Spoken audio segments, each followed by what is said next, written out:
आपके अपनी YouTube channel rock study class में आपका स्वागत है। जैसा कि दोस्तों हमारा 12 फरवरी को कक्षा 12वीं का अर्थशास्त्र इकोनॉमिक्स का पेपर है।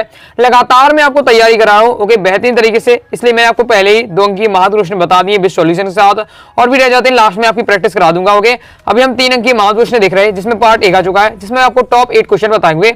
ये आपका पार्ट 2 है, इसमें भी हम क्या है 3 अंक की अति महत्वपूर्ण प्रश्न देखने वाले हैं उत्तर के साथ। ओके इसमें मैं आपको टॉप 8 क्वेश्चन बता दूंगा सॉल्यूशन के साथ, तैयार आपको इन्हें कर लेना है। तो आपको 3 अंक की महत्वपूर्ण प्रश्न की महामैराथन होने वाली है, एक भी प्रश्न नहीं छूटेगा क्योंकि मैंने क्या सभी क्वेश्चन इसमें कवर करने का प्रयास किया है। ओके बाकी अब मैं लास्ट में आपको मैं आपको क्या है टॉप 50 अभी क्वेश्चन आपको तैयार कराऊंगा। टॉप 50 से 60 में आपको दूंगा, उन्हें आपको अच्छे से तैयार कर लीजिएगा। ओके जल्दी वो वीडियो आने वाली है, तैयार मैं कर रहा हूँ। ओके तो चलिए देख लेते हैं। ओके मंजिल पानी है तो दिल में क्या है लगन जरूरी है, सोचने से ज्यादा क्या है कोशिश करना जरूरी है। अगर सोचते हैं 95% कैसे बनेंगे, ऐसा नहीं होगा, लगातार आपको क्या है रात दिन मेहनत करनी पड़ेगी, तभी ये क्या है आपका पॉसिबल होगा। ओके और लगन जरूरी है, चाहत होनी चाहिए 95% की। ओके देख लेते हैं हम क्वेश्चन।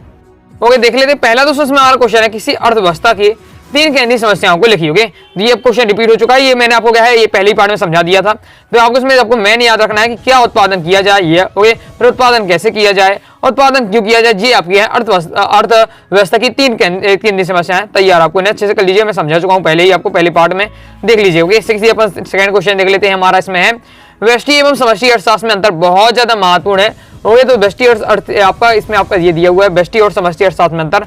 ओके स्पष्ट समझने में दिक्कत हो रही है तो प्रयास करिए, वीडियो फुल क्वालिटी में गया दिक्कत आपको बिल्कुल नहीं होगी। ओके तो क्या है आपका व्यष्टि अर्थशास्त्र और समष्टि अर्थशास्त्र में अंतर, इसके अंतर्गत क्या व्यक्तिगत विचारों जैसे मांग पूर्ति कीमत आदि का अध्ययन किया जाता है किसमें व्यष्टि अर्थशास्त्र में, क्योंकि समष्टि अर्थशास्त्र में क्या है इसमें अंतर्गत सामूहिक विचारों जैसे कुल मांग कुल पूर्ति आदि का अध्ययन किया जाता है। इंपॉर्टेंट है, तैयार कर लीजिएगा समष्टि और आपका व्यष्टि अर्थशास्त्र में अंतर। ओके व्यष्टि अर्थशास्त्र में क्या होता है, इसका क्षेत्र बहुत सीमित होता है जैसे एक व्यक्ति या एक बाजार, जबकि समष्टि अर्थव्यवस्था में क्या हो इसका क्षेत्र क्या है व्यापक होता है जैसे पूरा देश। ओके व्यष्टि अर्थशास्त्र में क्या होता है इसका विकास क्या है समष्टिगत से पहले हुआ है, जबकि समष्टि अर्थशास्त्र इसका विकास क्या है किन्स की पुस्तक के प्रकाशन के उपरांत हुआ है। ओके फिर आप व्यष्टि अर्थशास्त्र में आप लिख सकते हैं इसमें मांग तथा उत्पादन के नियम कीमत निर्धारण का सिद्धांत आदि आते हैं। समष्टि अर्थशास्त्र में इसमें राष्ट्रीय आय का सिद्धांत रोजगार तथा मुद्रा के सिद्धांत आदि आते हैं। 4 अंतर दिए हैं, बेहतरीन तरीके से तैयार कर लीजिएगा।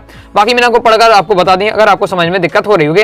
आगे नेक्स्ट है आपका लाभ अधिकतमीकरण की 3 शर्तें, ये भी आपका रिपीट हो चुका है, फिर भी अपन देख लेते हैं। लाभ अधिकतमीकरण की 3 शर्तें कौन सी हैं, लागत मूल्य पीएमसी के बराबर होना चाहिए, सीमांत लागत ओके 0 घटती नहीं होनी चाहिए, उद्यम की अल्प विधि में निर्माण जारी रखने के लिए लागत और मूल्य औसत लाभ परिवर्तनीय लागत से अधिक होनी चाहिए। आपकी है लाभ अधिकतमीकरण की शर्तें। ओके आगे नेक्स्ट देख लेते हैं। नेक्स्ट दोस्तों हमारा हमारा क्वेश्चन है पूर्ण प्रतियोगिता बाजार की कोई 3 लक्षण लिखिए। ये भी अपना हो चुका है। ओके इसमें क्या है पूर्ण प्रतियोगिता बाजार के 3 लक्षणों का उदाहरण, इसमें क्या है प्रत्येक उत्पादन बाजार की आपूर्ति का इतना छोटा हिस्सा प्रदान करता है कि वो क्या है अकेला बाजार में वस्तु की कीमत पर कोई प्रभाव नहीं डाल सकता। ओके नेक्स्ट है प्रत्येक उत्पादक के द्वारा बनाई गई वस्तु समान होती है और प्रत्येक उत्पादक बाजार में उपलब्ध उत्पादन तकनीक तक पहुंच सकता है। ये आपका हो जाता है। आगे देख लेते हैं। ओके ये आप कुछ रिपीट हो गए तो आप क्या रिवीजन कर लीजिएगा रिवीजन के रूप में, और कुछ जो अलग है उन्हें आपको तैयार करते जाइएगा। ओके जिसमें कुछ आपके पार्ट में भी आ चुके होंगे। तो अब देख लेते हैं। अब नेक्स्ट दोस्तों प्रत्याशित निवेश तथा यथार्थ निवेश में अंतर स्पष्ट कीजिए। कोई 3 आपको बताना है। ओके आप तालिका रूप में से, अब मैंने थ्योरी में दे दिया है, लेकिन अगर आपको तालिका रूप में अगर मिल रहा है इसका आंसर तो आप उस रूप में तैयार कर लीजिएगा, या फिर आप थ्योरी को ही तालिका बना लीजिए, या फिर आप थ्योरी लिख दीजिए, कोई दिक्कत नहीं है।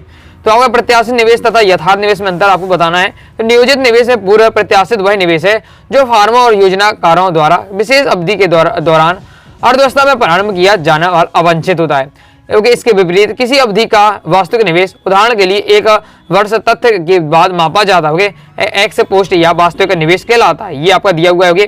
यह ध्यान देने आवश्यक है कि किस निवेश में बिना बिके माल की सूची को शामिल करते हैं उन्हें अनियोजित निवेश कहा जाता है। इस प्रकार वास्तविक निवेश योजित अनियोजित निवेश प्लस आपका नियोजित प्लस अनियोजित निवेश के बराबर होता है। इस प्रकार से पूरा आपको समझाया गया है, आप देख सकते हैं। ओके इसकी छोड़ा आप इसका फास्ट आप ले लीजिए, बहुत ज्यादा इंपॉर्टेंट है, पूरा पढ़ लीजिए तैयार कर लीजिए। ओके आगे देख लेते हैं। नेक्स्ट हमारा दोस्तों मितव्ययिता के विरोधाभास की व्याख्या कीजिए। ओके इंपॉर्टेंट है, देख लेते हैं। 3 आपसे क्वेश्चन 3 आपसे इसमें पूछे जा रहे हैं, देख लेते हैं किस प्रकार से दिया है। मितव्ययिता के विरोधाभास की व्याख्या 3 बिंदुओं के आधार पर करनी है। बाकी मैंने थ्योरी में दिया हुआ है, इसमें है मितव्ययिता के विरोधाभास का अर्थ मितव्ययिता के विरोधाभास से अभिप्राय यह है कि यदि अर्थव्यवस्था से के सभी लोग अपनी आय से बचत के अनुपात को बढ़ा दे तो अर्थव्यवस्था में क्या है, बचत के कुल मूल्य वृद्धि होगी। ये आपका मेन है, आपका मितव्ययिता के विरोधाभास का अर्थ। ओके, तो मैंने आपको इसी लाइन आपको ये तैयार रखना है।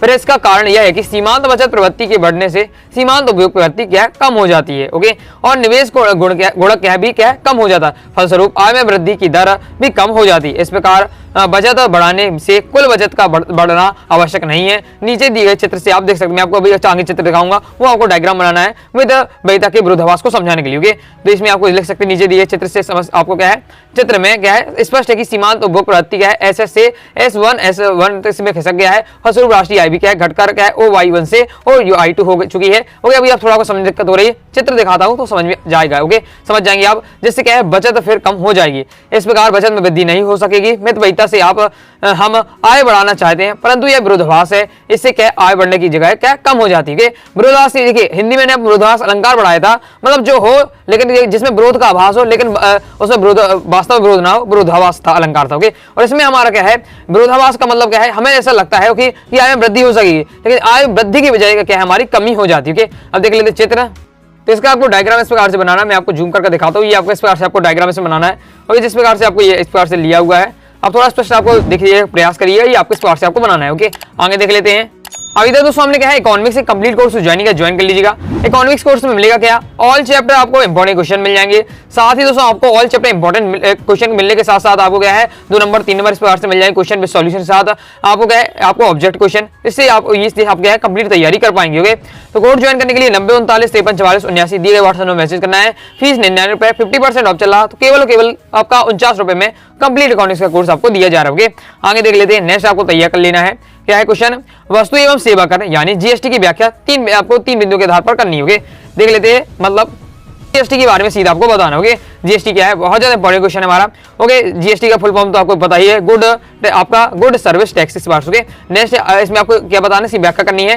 तो यह वस्तुओं और सेवाओं के उपभोग पर लगाया गया गंतव्य पर आधारित कर है। ओके, इसे पिछले चरणों में क्षतिपूर्ति मतलब स्टे ऑफ हेतु उपलब्ध करके भुगतान के क्रेडिट प्राप्त करने के लिए उत्पादक से अंतिम उपभोग के सभी चरणों पर लगाने के लिए प्रस्तावित किया गया है।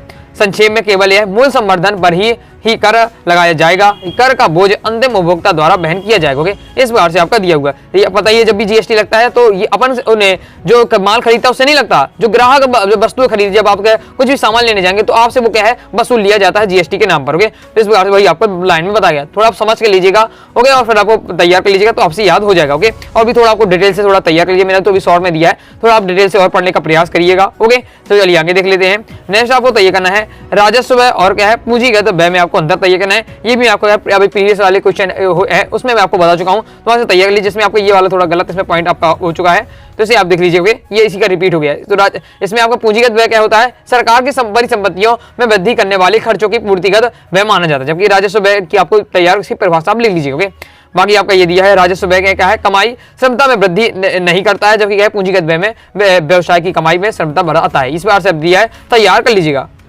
ओके, इस प्रकार से दोस्तों हमने देखे इंपॉर्टेंट क्वेश्चन 3 नंबर वाले। धीरे धीरे मैं आपको करके बता दिया रहा हूँ, क्योंकि आपको पता सॉल्यूशन में थोड़ा मेहनत लगती है, इसलिए मैं थोड़ा थोड़ा करके ला रहा हूँ, लेकिन लगातार लाते रहूंगा, आपको टेंशन बिल्कुल नहीं लेना। आगे 4 नंबर वाले भी हमको सिलेक्टेड देखेंगे, सॉल्यूशन के साथ मैं आपको बताने वाला हूँ, चाहे मुझे टाइम लग जाए लेकिन मैं आपको जरूर बताऊंगा। और मैं आपकी टॉप 50 वाली भी आपकी इंपॉर्टेंट, आप लोग लगातार कमेंट करते हैं सर इकोनॉमिक्स की टॉप 50 बता दी, जल्दी वही आने वाली है आपके। ओके, प्लेलिस्ट पर जाकर आप क्या चेक कर लीजिए, मतलब क्रम से आपको वीडियो मिलती जाएंगी, वहां भी आपको तो वहां से चेक करते रहिए, टॉप 50 आपको जल्दी मिल जाएगी। ओके, तो आई होप आपको वीडियो वीडियो लाइक करिए, चैनल सब जुड़ गया, कोई डाउट आता है कमेंट बॉक्स में जरूर पूछ लीजिएगा। टेलीग्राम चैनल को ज्वाइन किया, टेलीग्राम चैनल को ज्वाइन कर लीजिएगा, साथ ही इंस्टाग्राम फॉलो कर लीजिएगा। मिलते हैं नेक्स्ट वीडियो में, तब तक के लिए बाय बाय।